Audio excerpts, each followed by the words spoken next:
Pour moi, carambolage, Espagne notamment, ça touche tellement à mon histoire que c'est un peu le cherry on the top.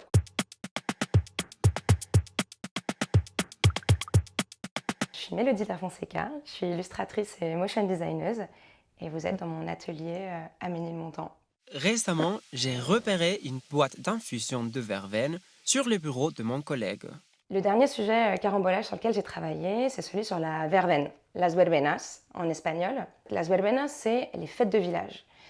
Et j'ai pu puiser dans mon histoire personnelle, dans mes origines espagnoles et surtout toutes les fêtes de village auxquelles j'ai participé, celles de mon propre village, Aldanueva de San Bartolomé, en pleine Castille. Lorsque l'on entend parler de verbenas, on pense immédiatement aux fêtes qui se déroulent dans tous les pays à l'arrivée du beau temps. À partir du moment où je reçois le script de l'auteur ou de l'autrice, je vais commencer à aller chercher des archives, me documenter. Donc il y a des sujets qui prennent un petit peu plus de temps en pré-production. Je pense à un des carambolages que j'ai fait sur Ziryab. Il y a eu un énorme temps de recherche historique parce que moi, c'est un temps d'histoire que je ne connais pas. Contrairement à la verbena, où là, j'avais pas mal de matériel sur lequel me référer. Voilà, ça, c'est les fêtes de village sur la place qu'on retrouve dans la verveine. Ça, c'est toutes les photos de référence pour la verveine. Voilà l'inspiration pour les personnages qui vont danser. Comment oublier les longues nuits d'été à danser au rythme des orchestres avec la famille, les amis et les voisins jusqu'à l'aube. Et ensuite, moi, je passe à la partie que je montre à personne, qui est celle du storyboard un peu brouillon, où je vais commencer à griffonner des trucs dans tous les sens. Donc, c'est des cases sur des feuilles blanches où je vais commencer à noter le script, noter les premières idées, les manières dont on va passer d'une séquence à une autre. Et souvent, je suis assez proche du storyboard final, qui est celui que je montre à carambolage, qui ressemble, donc les illustrations sont un peu plus définitives, qui ressemble un petit peu plus à ça. Donc on a déjà les couleurs, on a les personnages, on a le style d'illustration. Je m'amuse pas mal à dessiner des personnes que je connais. Je fais pas mal de caméos dans tous les projets carambolage et ça fait grand plaisir aux personnes de mon village. Puis aussi poser la question à l'auteur ou l'autrice s'ils veulent être représentés, s'ils veulent être les personnages aussi de leur histoire. En l'occurrence, Daniel, quand il a écrit l'épisode sur la paella, c'était la question de est-ce qu'il veut être représenté ou pas. Puis moi, à ce moment-là, je le connaissais pas, je savais même pas à quoi il ressemblait. Donc j'ai dessiné un personnage qui a rien à voir avec le Daniel en chair et en os. Une fois que je l'ai rencontré, je dis ah oui, pas du tout la même personne. Mais ça le dérangeait pas, ça l'a amusé aussi d'être tout d'un coup dans la peau de quelqu'un d'autre. Puis ça m'arrive de me dessiner. On fait avec les moyens du bord, donc avec les personnes qui sont à l'atelier, on se dessine, on a besoin de faire des mains, on va se mettre devant la caméra et se filmer soi-même. Châle de flamenco, voilà, c'est moi qui ai fait les mouvements de main. Donc on va puiser un peu comme ça dans ce qu'on a, c'est-à-dire nous, nos corps à l'atelier. Et pour la verveine, le caméo final, c'est moi avec ma grand-mère derrière. Donc c'était assez facile de puiser dans ce souvenir de moi en lendemain de fête de village qui arrive très tôt le matin à la maison, à 8-9 heures, et ma grand-mère qui m'attend les bras croisés pendant que je bois ma verveine. Au XVIe siècle, à Madrid, la collecte de la verveine est associée aux amoureux qui se lèvent tôt le matin de la Saint-Jean pour la ramasser. Et ensuite, tout ce package-là, il est donné à ma motion designer. Là, en l'occurrence, c'était Natacha qui travaillait avec moi. C'est elle qui va animer. On est vraiment dans After Effects avec nos points clés et nos différentes illustrations qui commencent à prendre vie. Et on a Lucille et Célia qui étaient en stage avec nous et qui, elles, étaient plutôt sur la partie anime 2D, rotoscopie et pas mal d'animations autour de toutes ces silhouettes qui sont en train de danser sur la place du village. Du coup, là, on est sur un exemple de rotoscopie où Lucille est en train d'animer image par image une silhouette. Et cette silhouette, c'est pas n'importe laquelle. Là, en l'occurrence, c'est moi qui suis en train de twerker.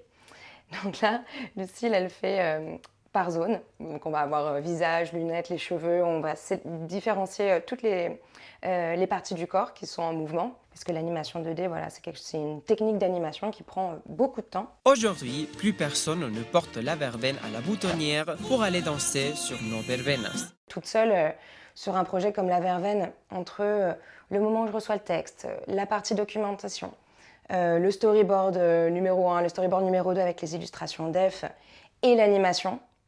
Donc là, on serait sur un 2 mois facile, 2 mois et demi de travail à plein temps. À 4, on est sur 1 mois et quelques quoi, de travail. Il va y avoir des allers-retours avec la rédaction.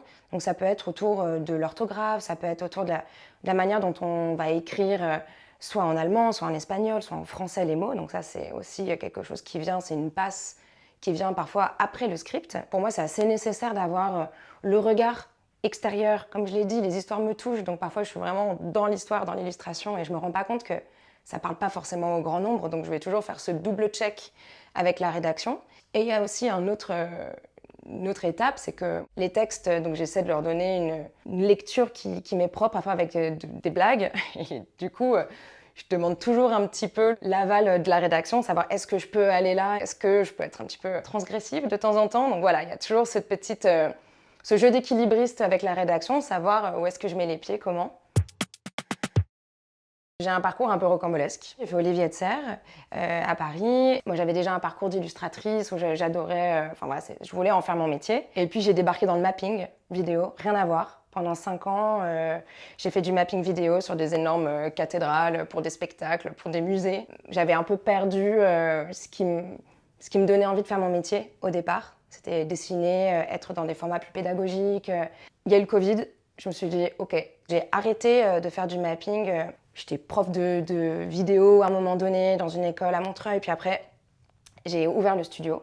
Et de fil en aiguille, j'ai commencé à travailler pour des médias, notamment Journal Le Monde, des médias d'investigation, où j'étais clairement dans ce qui me faisait vibrer, donc des formats pédagogiques, où on raconte des histoires personnelles. Nous étions en Espagne et c'était la première fois que je le voyais manger des pipas. Et j'ai débarqué dans le Carambolage Espagne de manière assez marrante. Une amie qui voit passer une story Insta comme quoi une prod cherche des motion designers qui ont un feeling avec l'Espagne.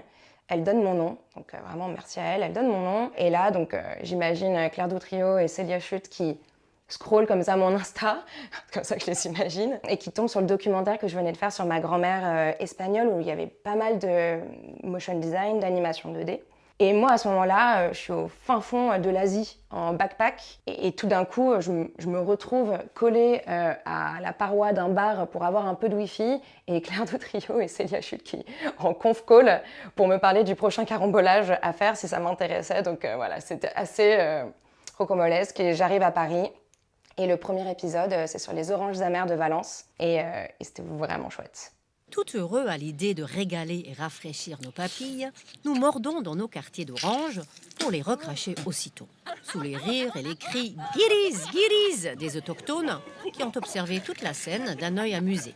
Pour moi, Carambolage Espagne notamment, ça touche tellement à mon histoire que c'est un peu le cherry on the top, quoi. C'est vraiment pour moi le moment récréatif de liberté, une carte blanche en illustration, ce qui est assez rare finalement, et d'autant plus une carte blanche où on peut raconter un bout de son histoire. Donc là, c'est vraiment pour moi un duo gagnant. Et à côté de ça, je vais avoir des projets pour d'autres médias, Journal Le Monde, Forbidden Stories, des sujets qui peuvent être assez complexes à traiter, avec des thématiques autour de l'actualité qui n'est pas évidente du tout. Et Carambola, voilà, ça me permet cet équilibre parfait, créatif quoi, et émotionnel aussi.